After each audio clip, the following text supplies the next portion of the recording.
बांग्लादेश की अंतरिम सरकार चाहे कितने ही तेवर दिखा ले, लेकिन उसे अच्छी तरह मालूम है कि भारत की मदद के बिना उनके मुल्क का गुजारा मुश्किल है। पॉलिटिकल क्राइसिस के बाद एक बहुत ही मेजर फूड क्राइसिस शुरू हो चुकी है, जिसके तहत बांग्लादेश ने भारत को अप्रोच किया है, कहते हुए कि हमें चावल की ज़रूरत है। से भारत ने बांग्लादेश की हेल्प करके एक बार फिर से अपनी ग्रेट लीडरशिप को डेमोन्स्ट्रेट किया है। हमको भात दाल दे दो तो लोग सोचने के लिए मजबूर हो जाएंगे कि भैया ये सुबह 5 बजे 6 बजे उठ करके ये कह रही है कि हमको भात दाल दो, चावल और दाल दो, ये क्या मांग रही है? ये लोग सवाल करना स्टार्ट कर देंगे कि भारत के पड़ोसी देश का भारत के बिना गुजारा करना भी मुमकिन नहीं है। लेकिन अगर उसके बावजूद भी यह भारत से पंगा ले तो इनसे बड़ा बेवकूफ कोई नहीं होगा। और अब यही बात बांग्लादेश ने भी सिद्ध करके दिखा दिया है। वो तो ले गए उठा के जहाज में, मेरे को कौन लेके जाएगा?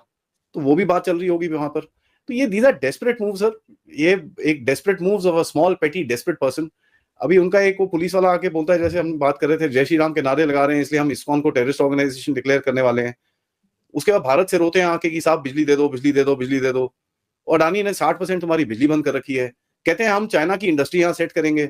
और चाइना की इंडस्ट्री कहाँ से सेट करोगे? मेरे को ये समझ नहीं आ रहा। क्या वो ऐसे करके वो हैंड रन जनरेटर से बिजली चलाओगे? मेरे को समझ नहीं। इतना एंटी इंडिया इस वक्त बांग्लादेश में हो रहा है, वो बांग्लादेश जिसको इंडिया ने बहुत ज्यादा सपोर्ट किया। जब बांग्लादेश अगर भारत से कट ऑफ होता है या फिर इंडिया के खिलाफ नारेबाजी लगाता है तो इंडिया इतना बड़ा देश है, वो इन हालात को कंट्रोल कर लेगा। लेकिन बांग्लादेश के पास फिर सवाए मरने के और कोई सेकेंड ऑप्शन नहीं बचता। आज की डेट में इनके कारण बांग्लादेश में जितनी भी मिल्स बंद हुई है उसको डायरेक्ट फायदा भारत को मिला है।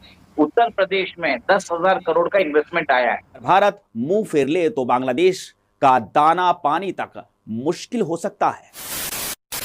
नमस्कार दोस्तों, जय हिंद। बांग्लादेश की हालत अब पाकिस्तान जैसी हो गई है। अब बांग्लादेश में पॉलिटिक्स क्राइसिस के बाद अब खाने के भी लाले पड़ गए हैं। बांग्लादेश में फूड क्राइसिस शुरू हो गया है। भारत को आंखें दिखाने वाला बांग्लादेश पहले बिजली की भीख मांग रहा था, आज फिर जरूरत पड़ी तो भारत से मदद मांग रहा है। बांग्लादेश भारत से गुहार लगा रहा है कि हमें चावल की जरूरत है, भारत हमारी तुरंत मदद करे। आज कंगाली से जूझ रहा बांग्लादेश आज बोल रहा है कि भारत के बगैर बांग्लादेश का गुजारा नहीं होगा। इसके जवाब में भारत ने बांग्लादेश को 50,000 टन चावल एक्सपोर्ट की मंजूरी दे दी है और अब तक ये बांग्लादेश में पहुंच भी गया है। आज एक बार फिर भारत ने बांग्लादेश की मदद करके दुनिया को दिखा दिया है कि भारत किसी की मदद करने से पीछे नहीं हटता। आपको इसके बारे में क्या कहना है? भारत ने सही किया या गलत? आप नीचे कमेंट करके हमें बता सकते हैं। वीडियो शुरू करने से पहले अगर आपने हमारे चैनल को सब्सक्राइब नहीं किया है तो प्लीज हमारा अनुरोध है कि आप हमारे चैनल को सब्सक्राइब कर लें, इससे हमें मदद मिलती है। वो बहुत ही शॉकिंग है और एज अ पाकिस्तानी मुझे बहुत बड़ा शौक लगा। और जो इंडिया से मुझे देख रहे हैं, बांग्लादेश से मुझे देख रहे हैं, सबके लिए ये खबर बहुत ज्यादा नई है, अनोखी है, क्योंकि 50 सालों के बाद कुछ ऐसा दिखने को मिला है। जितना एंटी इंडिया इस वक्त बांग्लादेश में हो रहा है, वो बांग्लादेश जिसको इंडिया ने बहुत ज्यादा सपोर्ट किया। जब मैंने रोड पे भी शो किए तो पाकिस्तान की जो पढ़ी लिखी यूथ है उन्होंने यही कहा कि बांग्लादेश अगर भारत से कट ऑफ होता है या फिर इंडिया के खिलाफ नारेबाजी लगाता है तो इंडिया इतना बड़ा देश है, वो इन हालात को कंट्रोल कर लेगा। लेकिन बांग्लादेश के पास फिर सवाए मरने के और कोई सेकंड ऑप्शन नहीं बचता। पहला पाकिस्तान का बहरी जहाज जो है शिपमेंट लेके पाकिस्तान से बांग्लादेश पहुंचा है और ये कराची से चिटागोंग पे जो है ये डॉक्स होती है ये शिपमेंट। और इस खबर को लेके जो है बहुत ज्यादा मीडिया पे चर्चा हो रही है कि जब शेख हसीना थी तब पाकिस्तान और बांग्लादेश के बीच कोई भी डायरेक्ट ट्रेड नहीं थी। जहां एक तरफ आजादी के बाद पाकिस्तान पूर्वी और पश्चिमी को लेकर के मर रहा था, सड़ रहा था, जहां एक तरफ 1947 की आजादी और बंटवारे के बाद पाकिस्तान के पश्चिमी इलाके को बिल्कुल छोड़ दिया गया था। पूरे सारे बड़े बड़े लोग जो है वो पाकिस्तान को लूटने में लग चुके थे, फिर आर्मी ने कूप कर लिया और फिर अब तक आपकी जो सरकार है वो आर्मी के अंडर में चल रही है। पर इसी दौरान में 1971 में एक ऐसा सिनेरियो पाकिस्तान के सामने आया जो पाकिस्तान अब तक भूल नहीं पाया है, जिसके मुंह से हलक से बांग्लादेश निकाला गया और पाकिस्तान को ये चीज डाइजेस्ट कभी नहीं हो रही थी। आज पाकिस्तान जहां एक तरफ भीख के कटोरे लेकर के खड़ा है, आज जहां पाकिस्तान जियोपॉलिटिक्स में बिल्कुल खत्म हो चुका है, आज जहां पाकिस्तान लिटरेसी रेट में कहीं पर दिखाई नहीं देता है, रुपया फैब्रिकेट फेक जो बांग्लादेश के वजीर आजम मोहम्मद यूनुस साहब है वो 40,000 राउंड ऑफ एम्यूनेशन टैंक का करेंगे क्या? एम्यूनेशन 2000 क्वांटिटी का करेंगे क्या, और आरडीएक्स एक्सप्लोसिव इन वैक्स कंसिस्टेंसी का करेंगे क्या 40 टन।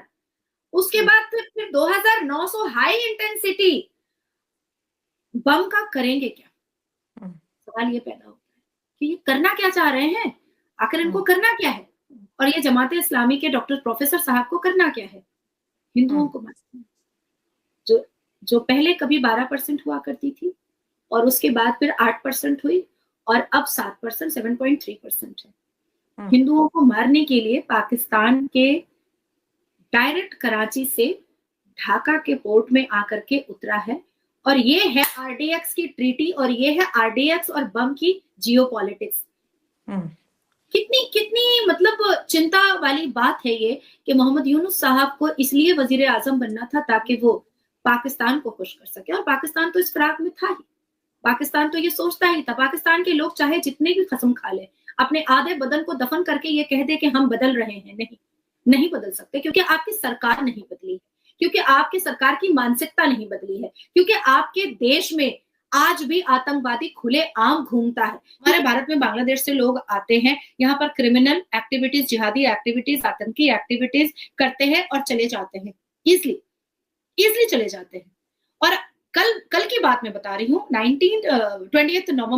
20 नवंबर शाम में 6:39 में एक आर्टिकल आया। इलेक्शन कमीशन ऑफ भारत ने, जहां पर मैं अभी बैठी हुई हूँ पश्चिम बंगाल में, इलेक्शन कमीशन ऑफ भारत ने 25,000 से ऊपर वोटर आईडी कार्ड जब्त किया है, जो बांग्लादेश घुसपैठियों ने बनवा करके रखा हुआ था। पश्चिम बंगाल 11 विधानसभा से हुआ है, जिसमें वोटर आईडी कार्ड का सिर्फ एक ही नंबर था।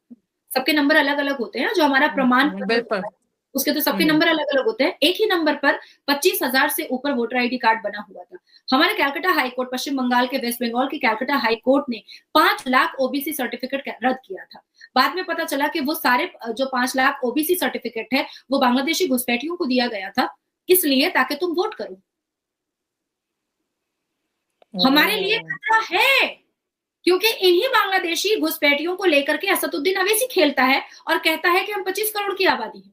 जबकि असदुद्दीन अवैसी से पूछा जाए कि अहमदिया कौन है, तो वो कहेगा कि वो मुसलमान ही नहीं है। असदुद्दीन अवैसी से अगर पूछा जाए कि बरेलवी कौन है, तो वो कहेगा वो मुसलमान ही नहीं है। असदुद्दीन अवैसी से पूछा जाए कि शिया कौन है, तो वो कहेगा वो मुसलमान ही नहीं है। असदुद्दीन अवैसी से पूछा जाए कि बोरा समाज कौन है, तो वो कहेगा वो मुसलमान ही नहीं है। तो फिर ये मुसलमान उसकी आबादी में उसके दल में मिलते कौन है, दलाल बनते कौन है? ये वही बांग्लादेशी घुसपैठियां हैं। ये जो लालू प्रसाद यादव के लिए जो लोग वोट करते हैं, जो हिजाबन और जहादन जाकर के वोट करती हैं, जो अभी 11 दिन पहले या 12 दिन पहले अरेस्ट हुई हैं कई मुसलमान महिलाएं बिहार में बाई इलेक्शन में। क्यों अरेस्ट हुई हैं? क्योंकि वो बांग्लादेशी घुसपैठियां थी, वो फेक वोट डालने के लिए गई थी। या हैदराबाद में ड्यूरिंग लोकसभा इलेक्शन में जो माधवी लता सबका बुर्का उठा करके देख रही थी और वोटर आईडी कार्ड से मिला रही थी, जो माधवी लता के ऊपर असदुद्दीन अवैसी ने एफआईआर पे एफआईआर करवाया, उनको अरेस्ट करवाने की कोशिश की। उसकी वजह क्या थी? वो हिजाबन में से 70% हिजाबन बांग्लादेशी घुसपैठियां थी। पश्चिम बंगाल में मेरे ऊपर ये इतने सारे एफआईआर क्यों होते रहते हैं? क्योंकि 2022 में मैंने कस्बा कॉन्स्टिट्यूएंसी का डिकोड किया था कि यहाँ पर कम से कम भी तो 1 करोड़ से ऊपर बांग्लादेशी घुसपैठिया रह रहा है, बस रहा है, और हमारी रोटी को आधा तोड़कर ले रहा है। इसलिए हमें डर है कि यही बांग्लादेशी घुसपैठियों को हमारे ही विपक्षी दल, चाहे वो राहुल गांधी हो, चाहे वो अखिलेश यादव हो, चाहे वो ममता बनर्जी हो, चाहे वो असदुद्दीन अवैसी हो, या बांग्लादेशी घुसपैठियों को अपने वोट के लालच में बुलवाएंगे और ये लेकर आएंगे मोहम्मद यूनुस से आरडीएक्स और हमारे भारत को बर्बाद करेंगे। और जब ऐसा हो जाएगा तो फिर यही सारे विपक्षी दल, चाहे वो राहुल गांधी हो, चाहे वो असदुद्दीन अवैसी हो, चाहे वो ममता बनर्जी हो, चाहे वो अखिलेश यादव हो, चाहे वो मल्लिकार्जुन खड़गे हो, यही खड़ा होकर के बोलेगा कि देखा मोदी कुछ नहीं कर पाया। जो मोदी पिछले 10.5 साल से एक फुलझड़ी नहीं फुटने दिया, एक आलू बम नहीं फुटने दिया, आज उस मोदी के नाक के नीचे यही विपक्षी दल भारत के बांग्लादेशी घुसपैठियों को घुसा करके भारत को बर्बाद करने का, भारत को खत्म करने की साजिश रच रहे हैं। क्यों? क्योंकि उनको कुर्सी चाहिए, इसलिए मैं डर रही हूं।